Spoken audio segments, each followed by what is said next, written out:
A little bit of trivia. In The Lord of the Rings, specifically the Two Towers, what are the two towers that Tolkien is referring to in that book? Now, if you've only seen the movies, you're wrong. If you've read the books, you still might be wrong. Please join the conversation.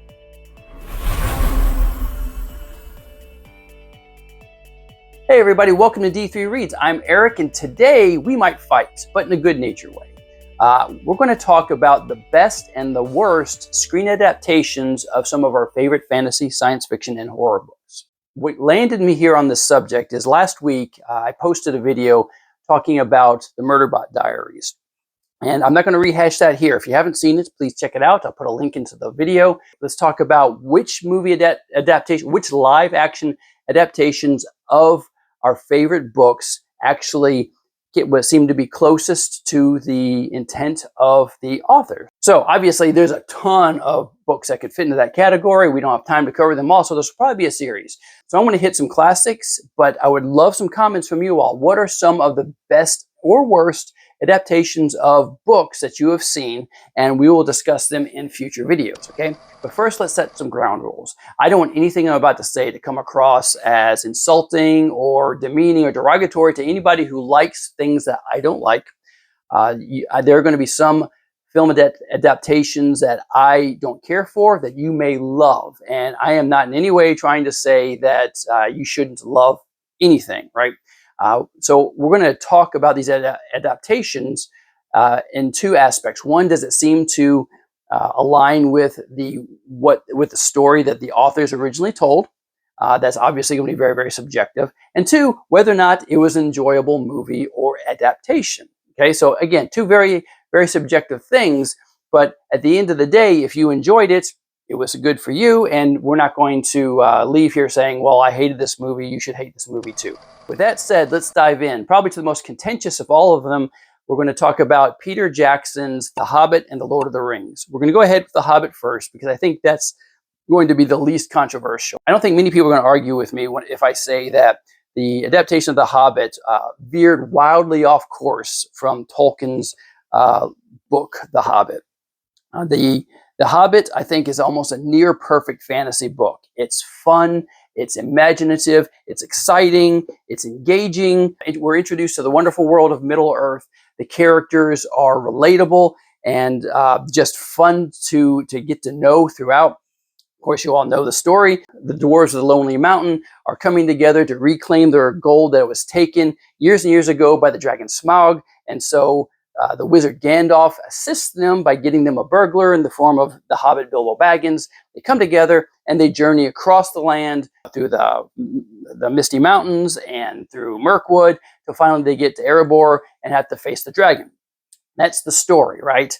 And Peter Jackson, as I understand it, was not thrilled with the idea of doing this in the first place. He especially wasn't thrilled with the idea of breaking it up into 3 movies, because there's just not enough material really for 3 movies here. And so it goes wildly off course. Though the overarching plot is, of course, there, it is just crammed with just the plot points that do not exist in the book. Now, whether you enjoy those plot points or not, that's fine. That's on you. Whether you do it, I hated them. The love triangle was absolutely ridiculous. I hated Radagast in this. The interpretation of Radagast in it. The attempt to turn the necromancer subplot into a mini Lord of the Rings, while I can understand it and I guess it has promise, I hated it. I didn't care for it really at all. So this is, I think, one of the few cases where I can say that I thought the adaptation was a faithless adaptation, and I thought that the movies themselves were not particularly enjoyable. I didn't like them. That's the first one. I'm curious about your all's thoughts on this. If you enjoyed the movies as a subset, I don't think many people are going to argue that it was a faithful adaptation. If you think so, please let me know why. If you like the movies, let me know why. If you hated them, you can put some comments in there too. But yeah, The Hobbit, I think, is probably one of the worst that we're going to talk about in this video. Now let's talk about The Lord of the Rings. These movies are beloved, and I'm going to tread here just a little carefully. Now I'll let you know that I grew up 70s and 80s and 90s into adulthood, and I had been waiting my whole life for The Lord of the Rings to be adapted into a movie. Growing up, what I had were some cartoon versions of it. So you had the Disney one with the rotoscoping animation, and then you had The Hobbit and the Return of the King videos by Rankin Bass, or Bass Rankin, cartoonist, but you didn't have a whole lot. And I had been living or waiting my whole life for a faithful adaptation. So when I heard about this coming, about Peter Jackson's coming out, I was super excited. And then when the Fellowship of the Ring came out, I was like many people, blown away by it. I felt like of the three movies that Peter Jackson released, that the Fellowship was the most faithful in terms of casting and plot and theme and tone of the books. You can't get better casting. I think the only character that I felt was miscast, and don't get mad at me, was Sean Bean as Boromir. Boromir in the books was a powerful man, a big man, and though Sean Bean, I love him to death, and he made a great Boromir, he didn't match what I thought Tolkien was going for in the books, but he filled that role fantastic, and so I retrofitted my thinking about that, and I really feel like the cast was the strongest thing about this. Now, the plot in the Fellowship, there's some minor variations. I'm not going to ding him for changing certain aspects of the lore, right? I mean, obviously he excluded Tom Bombadil, probably for the best, for continuity's sake in the book. Or in the movie, he obviously swapped out Glorfindel for Arwen and gave Arwen a much bigger role. And I don't even think that necessarily was a bad move. Obviously, it wasn't what Tolkien was going for. But if you've read the Silmarillion, you know Tolkien had this powerful love story element, romance elements to his writings with Beren and Luthien. And I think that's what Jackson was really kind of going for with including Arwen, is kind of echoing that kind of story. So I didn't really have a problem with him enhancing Arwen's role in the movie. But by and large, I felt that the Fellowship was well done, that the deviations that Peter Jackson took in it were understandable. The liberties he took, the fight between Saruman and Gandalf, for instance, I thought was kind of cool, even though obviously it wasn't specifically like that in the books. So the Fellowship of the Ring, I feel like, was a faithful adaptation of the source material, and itself a good movie. Now, I think things start going off the rails in The Two Towers and The Return of the King, and I will say up front that I didn't enjoy them nearly as much as The Fellowship of the Ring.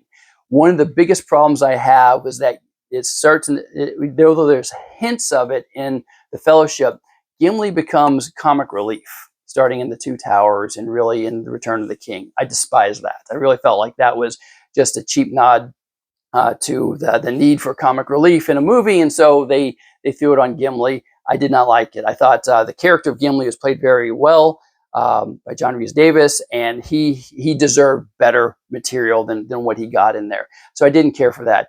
And one of the things I will not forgive Peter Jackson about, he liked, the things he got right, I think, overshadowed some of the smaller things or some of the more personal things that he took liberties with. The armies in the second, in the Two Towers and the Lord of the Rings, in the Return of the King, fantastic. The combat, I loved it. He liked to personify the characters of the trolls and the orcs to try to, I guess, give us like a specific villain to hate. He had the Witch King, for crying out loud. And that's the part that I really, really was angry with, because I told you I've been waiting for a movie adaptation my whole life. And one of the scenes that was just made for cinema that I just couldn't wait for was the conflict between Gandalf and the Witch King of Angmar in Minas Tirith, and it wasn't there in the theatrical release. You cannot imagine my disappointment when I'm sitting there waiting for it, and then it never happens. Now, obviously, it got put into the director's cuts, later on, and I felt like it didn't land. I felt that there was just something missing from that head-to-head between Gandalf and the Witch King. I have a lot of problems with the way that he interpreted certain scenes, and again turned Gimli into something of a joke. But by and large, I can understand why people love these movies. And if you haven't read the books, I think they're perfectly fine on their own. They stand on their own.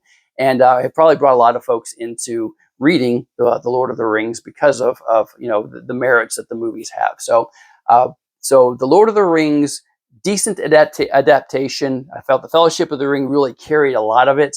But then once you get into Two Towers and the Return of the King, there's a lot of problems with what Peter Jackson, did that I felt took away from the overall faithfulness of the interpretation. So decent interpretation, good movies for that. But I want to hear your thoughts. I know there's some fans of the movies out there that might not like that.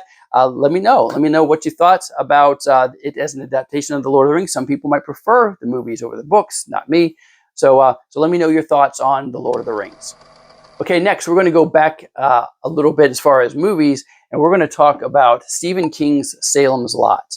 Now, there are a number of movie adaptations of Salem's Lot. I have not seen the most recent, so I can't speak to that, though I have heard from folks who have seen it that it wasn't particularly good, which is a disappointment because it sounded like the director of the movie is really hoping for a faithful adaptation, and Stephen King himself said he was excited about it. But I'm going to actually harken back to the original made-for-TV version of Salem's Lot. The book, I've said on a number of occasions in a few videos back, I have one specifically talking about the best vampire books. I think Stephen King's Salem's Lot is probably one of the best, if not the best, vampire stories because it captures the evil that vampires are supposed to represent, right? They're evil without they're without question evil. There's nothing redeeming about them. They've been the victims of the vampire are corrupted, and the only way to release them from that is to kill them, to release them from the curse of vampirism. So the story of Salem's Lot takes place in Jerusalem's Lot. Brian Mears is the main character. He was a journalist who grew up actually in Salem's Lot and had this experience in something called the Marsden House. And in the Marsden, which was terrifying and scarring as a child. And so he's going back, I think, to write a book about it. And things are happening in Jerusalem's Lot that ultimately draw him and his friends and loved ones into this nightmare involving vampires. Again, most of my reviews are spoiler-free, so I'm not going to go further into that. Now, so the book, again, I think is one of the best vampire books out there. And when I saw the movie adaptation, the made-for-TV movie adaptation from, I think it was the early 80s, it came out, and it literally gave me nightmares. I could not sleep as a child afterwards. Now, the adaptation gets a lot of things right, but a lot of things very, very wrong, or at least not in line with what Stephen King had originally written. And the biggest one, of course, is the change of the type of vampire that is behind what's going on in the story.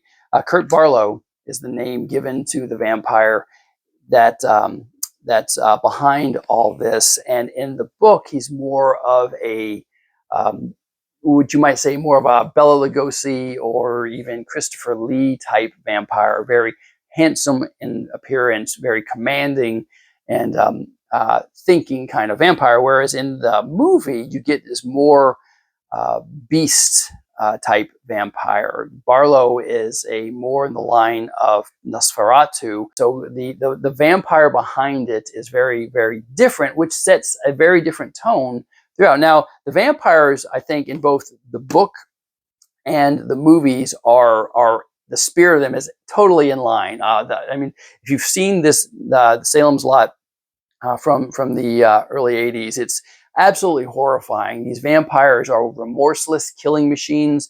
They're just creepy. Stephen King's description of them is perfectly, I think, in line with that. I think I mentioned in one of my reviews of it that there's a passage in here where it talks about one of the vampires approaching someone that they knew, and it said that her face was twitching like she was trying to remember how to smile. Right? There's something bestial about them, and they can't really pass for human. You know, the way that I think some other vampire books like to portray the vampires. So So I think from a spirit of the movie compared to the spirit of the book, I think it gets it. I think it nails it. It's just that because of the limitations of made-for-TV type type settings, that it gets a little tedious. The music can get a little bit annoying. So as far as being a good movie, I think more my childhood nostalgia sets it higher than I think if you haven't seen it, you decide to watch it yourself. But I will tell you that some of the scenes in there were groundbreaking. In there, the vampires floating outside the windows, and they are just absolutely terrifying. And so I'm going to say that from a spirit of the book, it gets it. The adaptation gets it. From the telling of it, some of the specifics, it does have a number of misses, but I enjoyed it. And if you decide to go out there and watch it and you haven't seen it before, bear with the specific scenes involving the vampires, I think, stand up. Just some of the plot around it and some of the acting might be a little bit weak for you. So Salem's Lot, I think, does a good job in the adaptation. And now, if you've seen the most recent one, tell me what you thought about that. Like I said, I haven't heard good things, but if you enjoyed it, I'd like to know. And tell me if it lands anywhere close to the books. Okay, next we're going to talk about Blade Runner, or Do Androids Dream of Electric Sheep? I talked about this in a cyberpunk tech noir review video a couple of months ago. So if you haven't seen it, check it out. I'll put a link in the video here for it. But as far as adaptations go, the movie Blade Runner, starring Harrison Ford, takes a lot of liberties. In the book, Do Androids Dream of Electric Sheep by Philip K. Dick, you get more, obviously, into the psyche and the motivations of the main character, Rick Deckard, than you do in the movie. In the book, there isn't all the rain. It's in the aftermath of a nuclear holocaust, but there's a lot of dust that comes out of the sky. It's not constantly raining like the movie, and I think the movie made a good call. I think it still captures the gloom of this dystopian world. So no problems, I think, with that call. But in this, you get more into the psychological motivations of not only Rick Deckard, but the people that have to live in this world. I don't think that the movie captures that quite as well. Now, in the movie, you kind of get this question of what is it that makes us human, and they kind of avoid some of the religious kind of implications that or needs, I guess, of humanity that are sort of addressed in Do Androids Dream of Electric Sheep. Harrison Ford does a fantastic job of playing Rick Deckard. I think they obviously they amped up the action portion quite a bit in the movie version over the book version. But all in all, I think that the movie version, they did a decent job of adapting the book. But the book, again, is a little bit more thoughtful and not quite as exciting as Blade Runner was. So for book adaptation, Blade Runner does decently well, capturing, I think, where the author was trying to go with this. But not exactly. But it's not exactly a home run on this. But of course, Blade Runner, on its own merit, is a fantastic movie. I love that one. It's a classic. A little bit slow in parts, but so is the book at times. So both of them are worthy to read and to watch. So let me know what you think about Blade Runner versus Do Androids Dream of Electric Sheep. Next up is The Haunting of Hill House by Shirley Jackson. Now, there are a number of adaptations or movies that are called The Haunting of Hill House. I want to talk about Mike Flanagan's Netflix adaptation of The Haunting of Hill House. So let's start with the book. The book is a classic of the haunted house horror genre, and I thoroughly enjoyed it. The description of the house and how there's something not right about it. You know, they kind of link it to in the Old Testament, where they talk about houses that get leprosy, and there's just something sick about that. There's some houses that are just sick and not right, and they kind of draw in kind of supernatural torment. And so even though the book is kind of it's a slow burn, but it's an enjoyable slow burn. It's not like it's boring. So I thoroughly liked the book. I thoroughly loved her descriptions of the house, of Hill House, and the character and the main characters in there. what they struggled with. I mean, it was a good, solid haunted house book. It's probably one of the gold standards of haunted house literature. Now, Mike Flanagan's adaptation of this book is a complete miss. It is not Shirley Jackson's story. Mike Flanagan borrows the title, borrows the character names with some tweaks, and borrows obviously some of the setting and some of the key events in there. But his series is a completely different story. Now, having said that, it is an incredible story, and I love the series, but it is not Shirley Jackson's work in the least. I mean, the characters, the plot, the supernatural forces, nothing in there really aligns with what Shirley Jackson was trying to say. Matter of fact, I would go so far as to say that it is a completely different story. But again, that doesn't mean you can't enjoy it. I absolutely loved the series, except for the last episode. And I think I might do a whole video on Mike Flanagan adaptations because he does some wonderful work. I'm a big fan of Mike Flanagan, by the way, and I've watched, I think, just about everything I could find of his so far, with a couple key exceptions.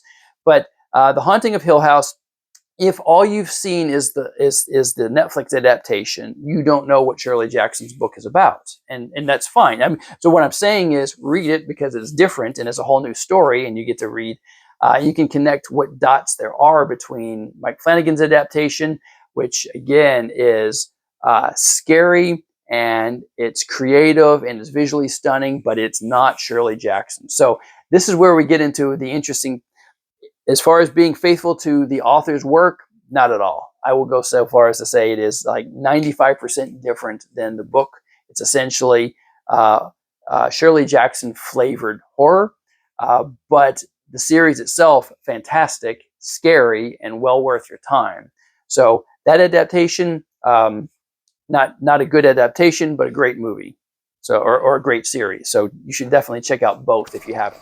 Okay, finally, the last on our list is A Game of Thrones by G.R.R. Martin. I left this one for last because I think this one might be a little bit played out, but I haven't talked about it, so I thought I'm going to go ahead and go there. Now, big caveat, I have not seen anything past the Game of Thrones series beyond the end of the book, A Game of Thrones. So I'm not speaking about any of that. I'm just... the Game of Thrones came out at a point in my life where I wasn't devoting any time to television or series or anything like that. So I missed it. I did. I got to make up for it, I know. But I did read the book, and I did see the first episodes, the first season where they adapted A Game of Thrones.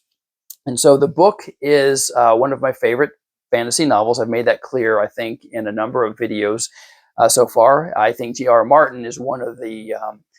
G.R.R. Martin's done a lot for the genre of fantasy, kind of bringing it up, creating a new kind of expression of fantasy that broke out of the heroic fantasy of the Tolkien mold and created something more gritty and realistic.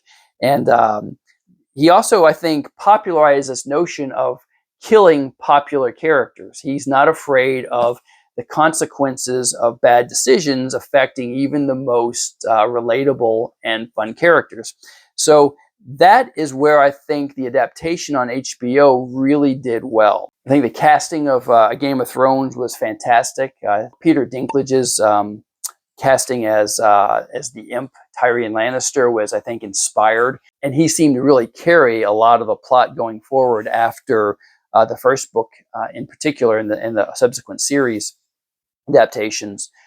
So I think what they got right in the HBO series is that grittiness, is that unpredictability of what's going to happen with the characters. I think they did a little bit of a cop out. I know I said I wasn't going to talk about the future series, but they did a little bit of copping out, I think, with sparing some of their popular characters later on. But the story, the season 1 Game of Thrones adaptation, I thought was inspired and very, very well done compared to the book. Now, it's been a while since I've actually read the book, but from what I recall, the personal motivations and the sense of honor that Ned Stark carries with him that helps shape the events that take place further on into the book, and then I think later on in the series, the motivations and just the double dealing between the various houses and the scheming that goes on between the Lannisters and the Starks, and just the whole power plays that all the power plays are going on there with the Targaryens. I mean, everything about that made this book so engaging, I think, was very, very well and masterfully captured in the series adaptation of Game of Thrones. So season 1 I can speak to. I think the book, again, is one of my favorites, but the